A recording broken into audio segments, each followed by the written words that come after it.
E aí, gente, como estão? Tranquilos? Bem-vindos à terceira aula do nosso curso de programação Scratch. Para começar, nessa aula de hoje, a gente vai falar um pouco sobre as partes de evento e controles que tem no próprio Scratch. Então, vamos começar pela parte de eventos. Então, os eventos é basicamente o local onde agrupa os blocos de início de código. Então, eles são aqueles que vão iniciar o seu programa. Basicamente, é tipo, quando você acabar clicando em algum botão ou fazendo alguma ação, ele é o que vai identificar e vai continuar executando os blocos abaixo. Por exemplo, eu vou mostrar aí mais para frente, mas tipo, quando você clicar numa setinha, é esse bloco que vai executar. Então, vamos lá para o Scratch para treinar um pouquinho. Então, é só vir aqui, né, na parte de criar. Tá bom, gente. É só vir aqui, nessa parte aqui, ó, acompanha o mouse, na parte de eventos. Então, o primeiro evento que a gente vai ver é esse da bandeirinha aqui. Então, quando essa bandeirinha for clicada, os códigos serão executados. Eu vou só colocar esse bloquinho aqui abaixo, mas a gente não vai falar sobre ele ainda, mas só para exemplificar o que vai acontecer, porque esses blocos eles não se executam sozinhos, eles são o primeiro, mas eles não fazem uma ação específica. Eles só identificam quando uma ação é feita e aí continuam executando o código abaixo.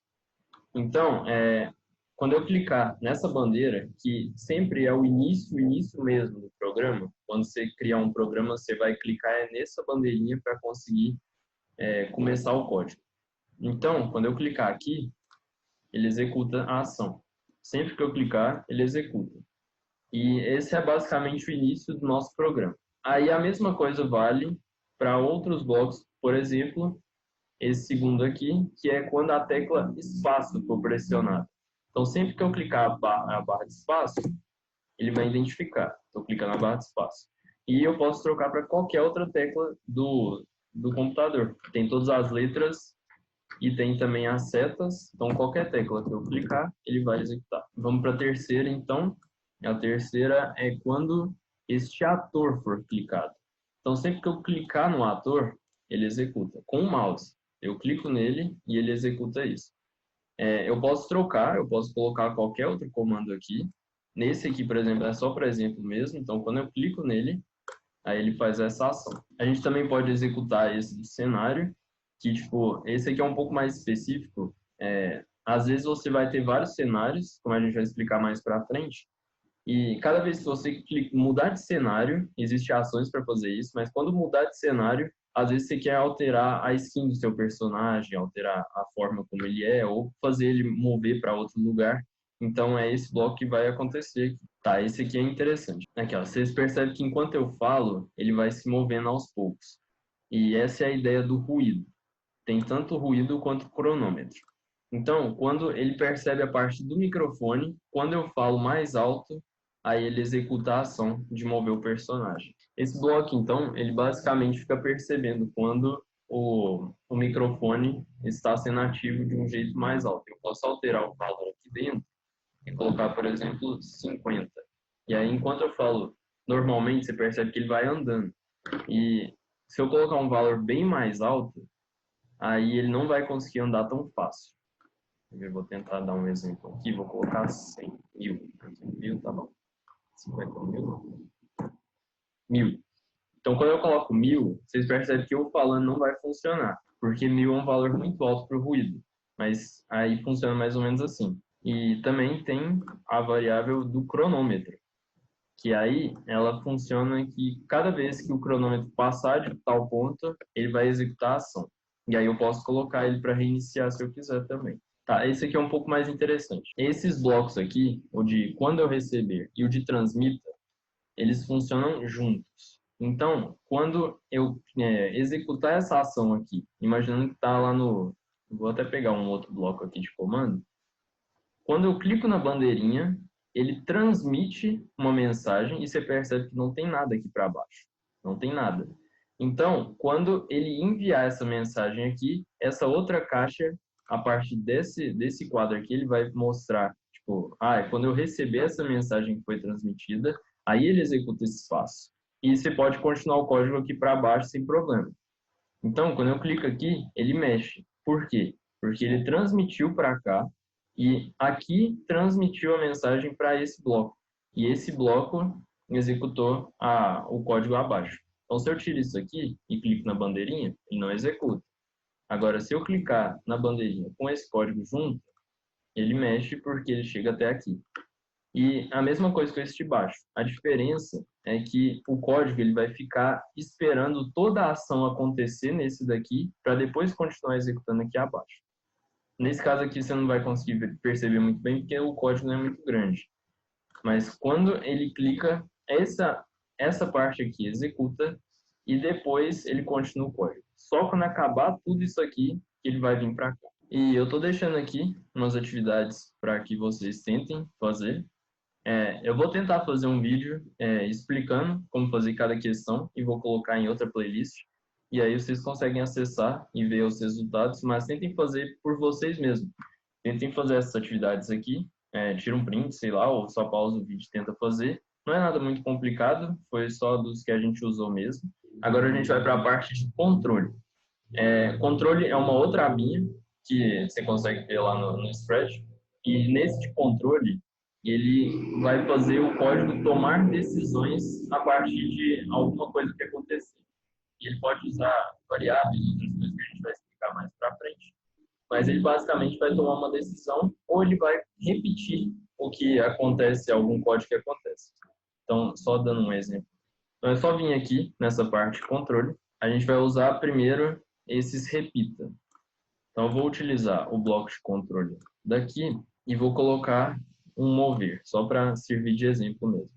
Então, quando eu clicar na bandeirinha verde, ele vai repetir 10 vezes esse código aqui. E eu posso colocar outros códigos aqui dentro também, não tem problema, tanto aqui quanto de fora também. E ele vai executar tudo que tiver aqui dentro, seguindo essa ordem 10 vezes. Então, ele executa o primeiro, executa o segundo, volta, verifica se já foi 10 vezes, se não foi. Ele vai executar de novo, vai executar de novo esse código. Aí ele vai subir, aí ele vai executar em ordem, e aí depois ele sobe de novo até que dê 10 vezes, e aí ele pode seguir o código de baixo. Entendeu? Então, eu vou até colocar exemplos diferentes aqui. Então, aqui, ó. O personagem, ele vai andar 10 passos, 10 vezes, e depois ele vai girar, quando eu clicar na bandeirinha verde. Então, quando eu clicar nessa bandeirinha verde, ele vai executar 10 vezes. E aí ele gira. Ele fez isso e depois girou. Para ficar um pouco mais fácil de entender, eu ia explicar isso um pouco mais para frente, mas para ficar um pouco mais fácil, eu vou colocar um espere, só para ficar mais fácil de perceber isso. Então, eu vou clicar, e aí ele vai executar, vai esperar, executar, esperar, executar, esperar, executar, esperar, até dar 10 vezes. E depois disso, ele vai dar o giro final, que é aqui. E pronto. Foi isso que aconteceu. Ele loopou, ele fez um loop aqui 10 vezes, e depois ele girou. E eu também posso colocar para que ele faça isso sempre. Então, sempre que, quando eu clicar na bandeirinha verde aqui, ele vai executar para sempre esse mover 10 passos. Então, eu vou colocar até o personagem aqui, porque vocês vão ver que ele vai longe aqui, ele não vai parar mais. Ele executa e não para mais, até eu clicar para parar. E aí aqui ele até já sumiu já. Então, é mais ou menos assim que funciona. Quando ele executar, então, quando ele executa esse código aqui, ele vai continuar para sempre, até que eu clique parar, ou qualquer outra ação que eu quiser fazer depois. Agora vamos para a parte de decisão. Essa foi a parte de repetição. Então, eu vou colocar aqui os códigos de exemplo mesmo. E aí eu vou ter que tomar decisões para isso. E para fazer isso, você percebe que ele tem um símbolo diferente. Ele tem um símbolo de um losango, porque ele não encaixa qualquer coisa aqui dentro. Ele tem que encaixar uma variável de decisão, que ele vai me falar se é verdadeiro ou se é falso. É basicamente isso. Então, eu vou pegar uma variável qualquer aqui, vou utilizar essa variável aqui, ponteiro do mouse. Tá, gente, então, para servir de exemplo, eu vou colocar esse repita para sempre aqui. Vocês vão entender por que eu vou colocar esse repita para sempre. Então, quando eu clicar na bandeirinha, ele vai para sempre ficar verificando se eu toco em ponteiro do mouse e se o personagem, no caso, né, se o personagem tocar Em ponteiro do mouse, no ponteiro do mouse, ele vai mover 10 passos. Então, só para exemplificar, ó, quando ele toca, ele mexe. Eu não estou tocando, quando eu encosto, ele mexe. É basicamente isso que o código faz. E ele fica verificando para sempre. E isso é importante, porque vai funcionar mais ou menos assim. Se eu deixar só desse jeito e clicar, ele vai verificar uma vez só. Ele vai verificar, o personagem está tocando o ponteiro do mouse? Não, ele não está, porque o mouse está aqui em cima, o mouse não está nele. Então, ele verifica. E aí ele fala, não, ele não está tocando. E pronto. E aí ele acaba totalmente essa execução. E aí, mesmo se eu colocar o mouse em cima dele, ele não executa, porque ele não está mais verificando, ele verificou uma vez só. Então, eu coloco nessa caixa do sempre, que a gente viu anteriormente, e aí ele fica verificando toda hora se está encostando o ponteiro do mouse. E se tiver, ele mexe o personagem, ele faz a ação que está aqui dentro do si. E eu posso até colocar, tipo, uma variável de fora, e aí, por exemplo, o personagem fica girando. E se eu encosto, ele mexe. E aí é assim que vai funcionar. Outra caixa que também dá para a gente usar é essa do se não. Então, ela funciona mais ou menos assim. Eu vou pegar coisa, tipo, vamos fazer simples aqui, só para não ficar muito mais complicado. E vou fazer ele girar se uma ação diferente acontecer. Só para servir de exemplo mesmo. Então, eu vou colocar um valor aqui. Vou colocar 10. Aí, o que essa caixa está falando? Vocês vão verificar, porque tipo, isso veio de operadores. A gente vai ver isso mais para frente. Mas só para ficar um pouco mais fácil de entender, funciona mais ou menos assim. Quando eu clicar na bandeirinha, ele vai verificar se 10 é maior que 50. Ele pergunta, 10 é maior que 50? Se for verdade, ele vai mover o personagem 10 passos. Ele vai fazer essa ação que está aqui dentro dessa caixa aqui. Se não for, se 10 não é maior que 50, né, no caso aqui é um exemplo fixo. Se ele não é, que no caso é verdadeiro, aí ele vai executar essa parte de baixo. Então, olha lá, o personagem girou. Por quê? 10 não é maior que 50. E aqui a pergunta é se 10 é maior. E se fosse, ele executaria aqui. Se aí já que não foi, ele executou de baixo. Agora, se eu colocar 60 e executar, ele vai verificar. 60 é maior que 50? Sim. Então, ele vai mover 10 passos. Ele move. Se não fosse, ele ia só girar. Então, é mais ou menos assim que isso funciona. Ele verifica nesse daqui e depois ele verifica nesse de baixo. E outra coisa que dá para fazer ainda é, por exemplo, se eu quiser agrupar vários se não um dentro do outro. Então, tipo, primeiro eu quero verificar se 60 é maior que 50, ele faz a ação que está aqui dentro. E aí, para fazer a ação aqui dentro, às vezes eu preciso de outra decisão. Então, eu posso colocar outra decisão aqui que não vai ter problema. Se eu colocar aqui, por exemplo, 60, né, vou fazer uma variável fixa aqui. Se 60 for igual a 50, aí ele executa esse daqui de dentro. Senão, ele executa o de girar para o outro lado. Vou fazer mais ou menos assim. Então, ele vai verificar, primeiro, se 60 é maior que 50. 60 é maior que 50? Aí ele faz a ação. Então, se for, ele vai olhar nessa caixa daqui de dentro. 60 é igual a 50? Ele vai mover, ou senão ele vai girar para o outro lado. Então, ele girou porque 60 não é igual a 50, mas é maior. Então, ele vai fazer essa ação daqui do senão dentro desse se. É um pouco complicado, mas com o tempo vocês vão conseguir entender, só fazer exercício que eu vou colocar no final, que vai ficar fácil de entender. Eu também posso executar um pare, imaginando que, por exemplo, vamos pegar o loop, né? Porque o loop foi uma parte que, né, o sempre lá. Tá bom, gente, eu dei um corte aqui e fiz um exemplo rapidinho. Então, esse código bem simples, ele vai simplesmente fazer assim. Quando eu clicar na bandeirinha, né, esse quando, aí sempre, né, ele vai fazer um loop aqui infinito. E aí, aqui dentro, ele vai ficar movimentando. Vou até trazer esse movimento mais para cima, só para vocês perceberem. Então, ele sempre vai ficar movendo. Quando ele move, depois disso ele faz um se, que se a posição x for maior que zero, a posição x do personagem, se ela for maior que zero, né, lembrando do gráfico de posição aqui do personagem, se for maior que zero, ele vai parar. E aqui está o script que a gente vai ver. A gente consegue parar esse loop se a gente quiser. Então, ele executa e ele vai mover até o personagem chegar em 0. Então, quando ele passa do 0, aí ele para totalmente o script. E é assim que esse código funciona.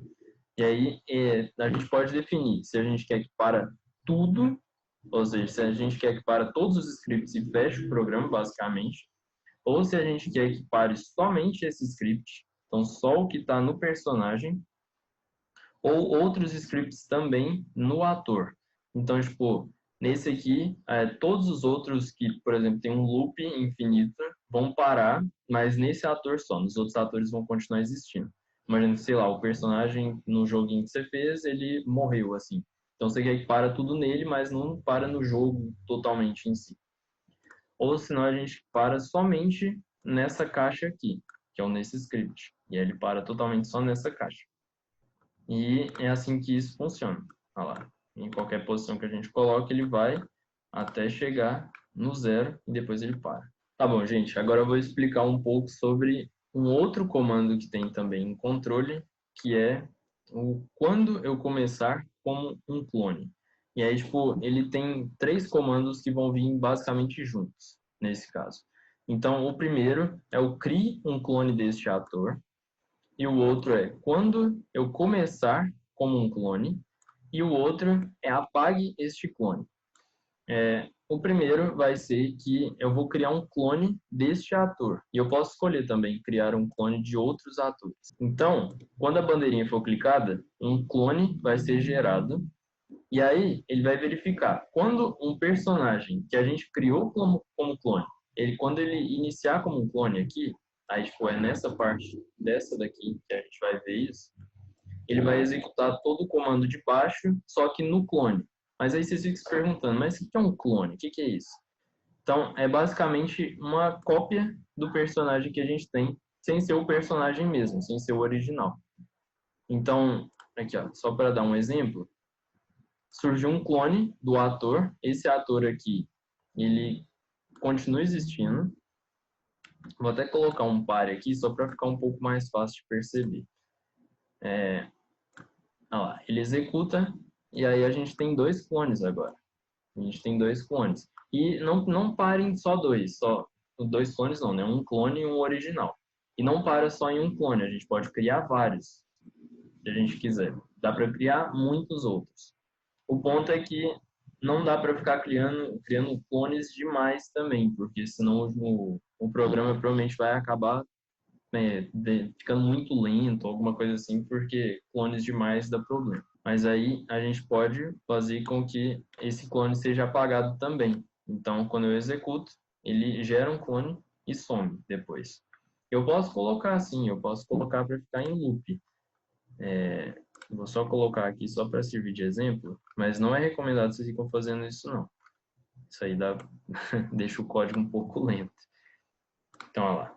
Eu vou gerar milhões de clones e sempre que ele chega na posição 0, né, igual a gente aproveitou do código anterior, sempre que ele chega na posição 0 ele apaga, só que ele fica gerando sempre. Então sempre tem um novo clone aqui. E aí eu posso parar e aí todos somem. Quando eu paro o código, os clones somem. E é mais ou menos assim que isso funciona. E agora, para vocês treinarem, vou deixar uns exercícios aqui e fiquem à vontade para fazer. Então é isso, gente. Até uma próxima. Falou!